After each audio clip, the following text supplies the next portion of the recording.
Is Arc 7 the weakest arc of ReZero? It had a strong start following Arc 6, first introducing characters like Vincent and Todd, who act as amazing foils to Subaru. Vincent is willing to make sacrifices if necessary. Subaru will sacrifice no one. He wants to save everyone. Todd counters Subaru's return by death because despite not being powerful compared to villains prior, he fears Subaru. And as taught by the Valakian Empire, the strong prevail and the weak perish. In such a world, he is not allowed to stand afraid. Todd becomes the threat to neutralize the threat. These new themes continue to further expand ReZero's world and characters in a compelling way. Arc 7 also begins to deconstruct Subaru's hero complex, something Rem in this arc rejects, a complex she gave him before losing her memories. The irony of it is splendid from Tappei.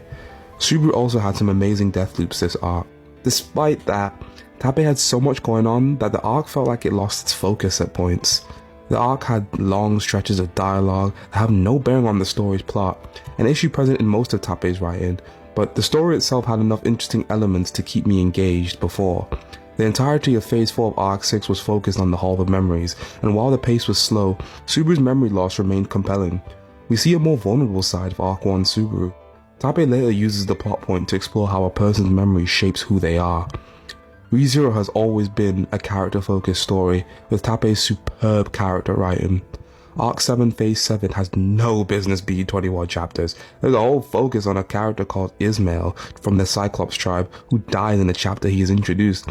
It only serves to show Arakia's brutality, but this was already shown before in Phase 6, which, despite being my favorite phase, possesses moments of monotony. It doesn't help that Subaru was able to reverse the permadeaths of some characters. It makes me wonder, why bring up the conversation of deconstructing Subaru's hero complex and then radically backpedaling on it? For what reason did Tappei do this? Arc 7 also has way too many characters. Little time was left to develop the existent ones from previous arcs. This arc had a lot of named chapters as well. I was so eager to be done with them.